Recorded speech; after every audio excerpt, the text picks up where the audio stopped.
क्या हो अगर एक दिन तुम उठो तो तुम्हें पता चले कि तुम एक ऐसी स्पेसशिप पर अकेले फंस चुके हो जहां तुम्हें अगले 100 साल बिल्कुल अकेले ही गुजारने होंगे। कहानी की शुरुआत में हम देखते हैं कि एक एवलोन नामी स्पेसशिप स्पेस में ट्रेवल कर रहा था, जिसके अंदर तकरीबन 5000 पैसेंजर सफर कर रहे थे। स्पेसशिप पृथ्वी ग्रह से होमस्टेड 2 ग्रह की ओर जा रहा था। अचानक वो मीटरॉइड्स के अंदर से गुजरता है। स्पेसशिप की शील्ड सभी छोटे पत्थरों को तो डोज कर लेती है, लेकिन बड़े पत्थर का झटका बर्दाश्त नहीं कर पाती। टकराव की वजह से शिप में टेक्निकल फॉल्ट आने लगता है और जिम नामी एक मैकेनिक पॉड में खराबी की वजह से नींद से जाग उठता है।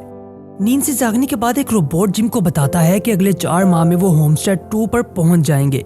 जिम अपने कैबिन पर जाकर कुछ देर आराम करता है। कुछ देर बाद जिम नोटिस करता है कि उसके अलावा कोई भी और इंसान नींद से नहीं जगा था।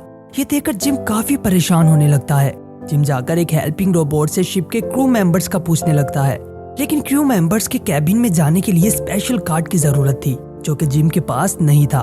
फिर जिम घबराया हुआ शिप के हेड कैबिन में जाता है। वहां पहुंचकर जिम एआई से पूछने लगता है कि वो होमस्टेड 2 पर कितने समय में पहुंच जाएंगे। एआई उसे बताता है कि अभी वहां तक पहुंचने में और 90 साल लग जाएंगे। ये सुनकर जिम बहुत ज्यादा परेशान हो जाता है, क्योंकि अब उसे अपनी सारी जिंदगी उस शिप पर अकेले ही गुजारनी थी। जिम जाकर हेल्पिंग रोबोट की मदद से वापस पृथ्वी पर मैसेज भेजता है कि उसका पॉट खराब हो चुका है, लेकिन उसे वहां से कोई भी जवाब नहीं मिलता। कुछ देर बाद जिम को एक व्यक्ति दिखाई पड़ता है जो कि एक बार टेंडर था, लेकिन बाद में जिम को पता लगता है कि वो भी एक रोबोट ही था। काफी दिनों तक जिम क्रू मेंबर्स के कैबिन को जबरदस्ती खोलने की कोशिश करता रहा, लेकिन कोई फायदा नहीं हुआ। वो अपने पॉट को रिपेयर करने की भी कोशिश करता है, लेकिन बगैर मेडिसिन के वो पॉट जिम के किसी काम का नहीं था। इस बीच शिप के छोटे छोटे हिस्सों में टेक्निकल फॉल्ट आने लगा था। एक दिन बार में बैठे हुए बार टेंडर जिम को कहता है कि उसे शिप में दी गई फैसिलिटीज को खुलकर एंजॉय करना चाहिए। तभी जिम डिसाइड करता है कि अब वो अपनी बची हुई जिंदगी को शिप पर खुलकर एंजॉय करेगा। इसलिए वो सारी शिप एक्सप्लोर करता है। सारा दिन जिम नाचता गाता और बास्केटबॉल खेलता, जो दिल चाहे खाता और जो दिल चाहे पहनता। ऐसा कुछ महीनों तक चलता रहा, लेकिन फिर एक ऐसा समय आया कि जिम इस सब से तंग आने लगा। उसे उसका अकेलापन अंदर ही अंदर खाने लगा। एक दिन जिम स्पेस सूट पहनकर बाहर स्पेस में चला गया। पूरी कायनात में खुद को अकेला पाकर जिम की आंखों से आंसू बहने लगे। वापस आकर जिम एक पल के लिए खुदकुशी करने का सोचता है, लेकिन फिर डर के वापस चला जाता है। वापस आकर जिम एक औरोरा नामी लड़की को देखता है। जब जिम डाटा में औरोरा की सर्च करता है तो उसे पता लगता है कि औरोरा एक राइटर है, जो कि अपनी जिंदगी में एडवेंचर लाने के लिए होमस्टेड 2 ग्रह पर जा रही थी। जिम को औरोरा से प्यार होने लगा था। वो सारा दिन उसके इंटरव्यूज ही सुनता रहता और बारटेंडर से भी अरोरा की ही बातें करता रहता। धीरे धीरे जिम के दिमाग में ख्याल बैठने लगा कि उसे अरोरा को भी उसके पोर्ट से जगा देना चाहिए, ताकि उसे बाकी की जिंदगी अकेले ना गुजारनी पड़े। कुछ माह जिम खुद को ऐसा करने से रोके रखता है, क्योंकि जो भी हो अरोरा को पोर्ट से जगाने का मतलब था कि उसकी जिंदगी को खत्म कर देना। लेकिन कुछ समय बाद जिम खुद पर काबू नहीं कर पाता और जाकर अरोरा के पोर्ट को खराब करके उसे नींद से जगा देता है। उसे जगाने के बाद जिम वहां से भागकर वापस अपने रूम में चला जाता है, ताकि अरोरा को इस सच्चाई के बारे में कुछ भी पता ना लग सके। आखिरकार ढूंढते ढूंढते अरोरा को जिम मिल जाता है। जिम उसे बताने लगा कि वो पिछले 1 साल से शिप में अकेला रह रहा है और दूसरे ग्रह पर जाने के लिए उन्हें और 79 साल लग जाएंगे। ये सुनकर अरोरा हड़बड़ाने लगी और वापस अपने पोर्ट की तरफ भागने लगी, ताकि वापस पोर्ट में सो सके। लेकिन फिर जिम ने उसे बताया कि एक बार जागने के बाद ये पोर्ट्स हमें दोबारा सुला नहीं सकते। खैर, कुछ देर बाद अरोरा शांत हो जाती है और अपने कैबिन में सोने चली जाती है। अगले दिन जिम और अरोरा मिलकर ब्रेकफास्ट करते हैं। अरोरा जिम को पोर्ट ठीक करने के तरीके बताने लगी, लेकिन जवाब में जिम कहता है कि उसने सब कुछ ट्राई कर लिया है, पोर्ट को ठीक करने का कोई भी तरीका नहीं।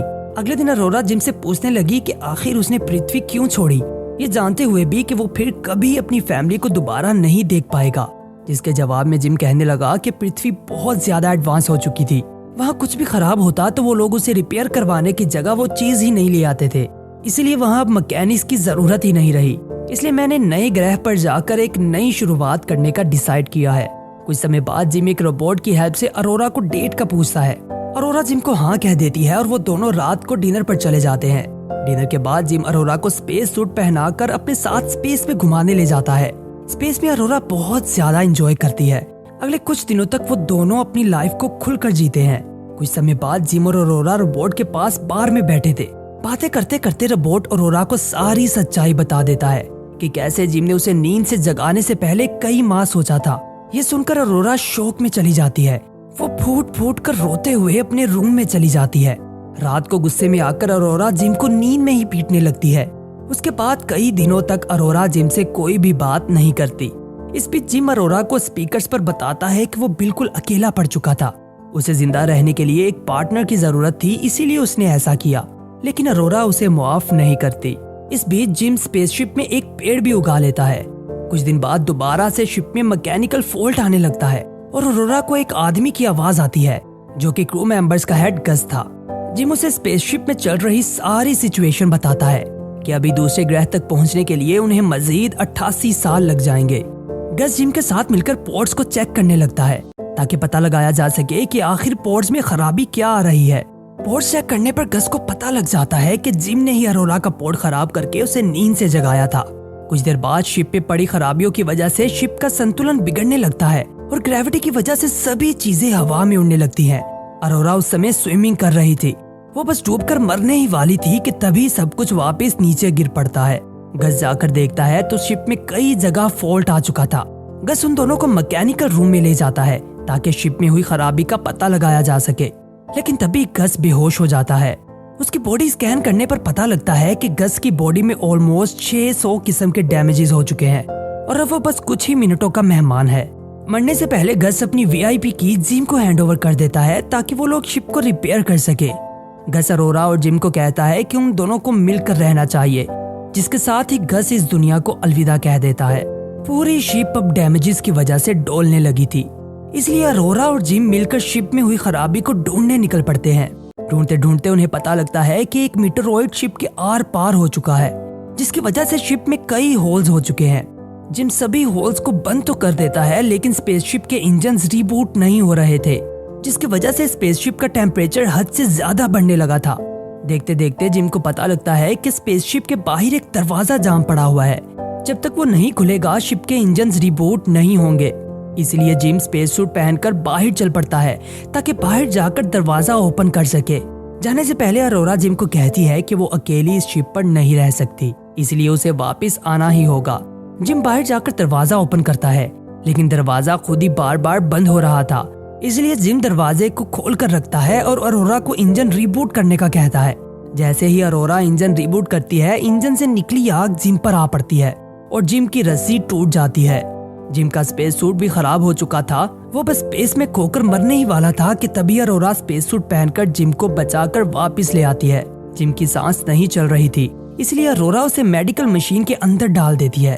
थोड़े से ट्रीटमेंट के बाद जिम की सांस फिर से चलने लगती है। अरोरा जिम को गले लगाती है और उसकी गलतियों को माफ कर देती है। कुछ दिनों बाद जिम को पता लगता है कि मेडिकल मशीन जिसमें जिम का इलाज हुआ था वो एक पॉड में बदली जा सकती है। मतलब कि अब जिम और अरोरा में से कोई एक दोबारा से सो सकता है। जिम अरोरा को पॉड में जाने के लिए कहता है, लेकिन अरोरा नहीं मानती। अब हम देखते हैं कि जिम अरोरा को एक रिंग तोहफे में देता है और वो दोनों अपनी बाकी की जिंदगी उसी शिप में हंसी खुशी बिताते हैं। फिर हम देखते हैं कि 88 साल बाद जब सभी लोग नींद से जागते हैं तो देखते हैं कि शिप के एक हिस्से में बहुत से पेड़ उगे पड़े थे और फिर वो अरोरा का छोड़ा हुआ एक पैगाम पढ़ते हैं कि कैसे शिप में हुए फेलियर की वजह से उन्हें अपनी सारी जिंदगी उसी शिप पर बितानी पड़ी, जिसके साथ ही ये मूवी अपने अंत को पहुंचती है। मूवी पसंद आई हो तो वीडियो को लाइक और चैनल को सब्सक्राइब कर देना। मिलते हैं अगली मूवी के साथ, तब तक के लिए गुड बाय।